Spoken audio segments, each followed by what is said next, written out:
Hello, welcome to my vlog. Today we're going to be working on my vehicle. Back in January the alternator went out and some electrical stuff got shorted. I'm not sure why, but it did. And I've got this persistent light on my dash for my traction control.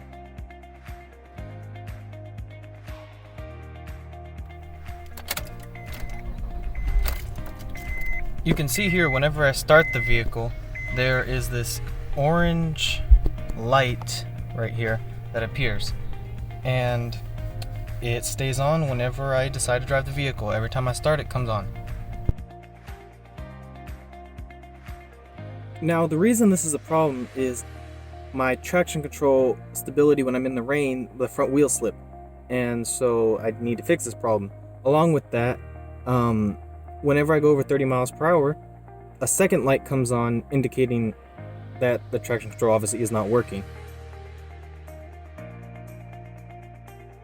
Go for a little drive and you'll see that as soon as I hit 30 miles per hour, the other light comes on. So there's 20, 25,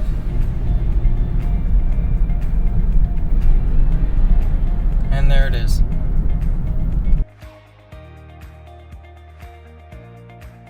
So I work on a good amount of vehicles, and so I have a scan tool. It plugs into the car's OBD2 port to communicate with the computer and hopefully let me know what is wrong with the vehicle when there are lights on the dash.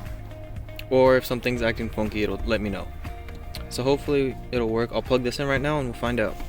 So most cars have a plug located right underneath the dash. Mine is right there. And then it turns on and we have to wait for it to verify and do its stuff. Once the tool loads and is connected with the vehicle, you get all these options. Now, for what I'm doing, I'm going to want to scan the vehicle, and then you have to choose the vehicle model. I have a Honda, so I select Honda, and then we want version 5.0, as you can update this tool as new cars come out. And it's going to take a little bit, but we let it do its diagnostic process, so we'll let that load. Okay, so it's finally loaded, and just because I know what cars use and traction control is typically going to be under the braking system, we select the braking system and we want to go to read trouble codes, and it's telling me sensor logic fail. So that usually means, so it's DTC 84-01. I believe that means that something is amiss with the wire. It could be a fuse or something simple. And then with that, it's permanent, so I'm going to need to reprogram the said sensor.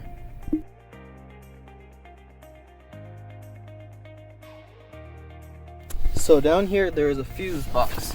This diagram right here tells me what I need to know for what fuse is what, and right there are my fuses. So I'm going to pull fuses out and see which one is blown.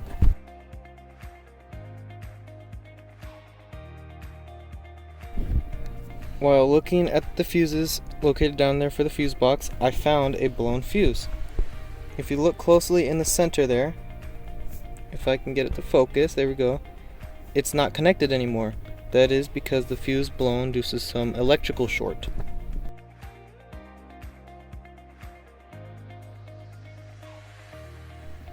I've inserted a new fuse, and so let's see when I start the vehicle if it's still there.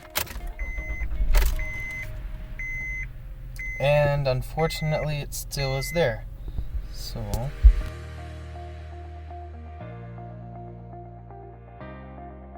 So having inserted a new fuse where the old one was blown, it is now time to clear the code and then figure out if that solved our issue.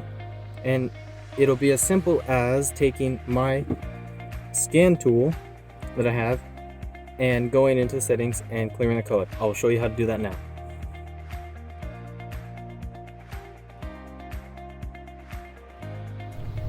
So same thing as before, we go into the diagnostic here, we select ABS system, and then what we want to do is go to DTC/data clear. We are going to click OK. It's going to ask if we want to clear the codes, and yes we do. We wait, and they have now been cleared. So what I need to do now is shut off the vehicle the light still remains. So we're going to shut off the vehicle. Going to open the door, close the door, and wait about 30 seconds.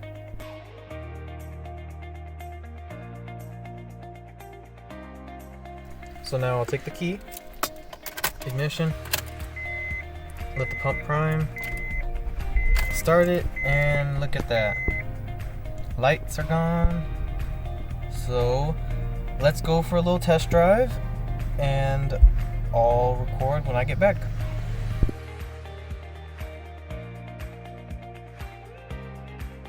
News, I took the drive and all is well. There's no check engine lights. And so that is the process to at least diagnosing a Honda VSA light for traction control, but results may vary depending on your vehicle. Here again, just to show, lights are not illuminated. Drove just about a mile around to make sure, and all is well.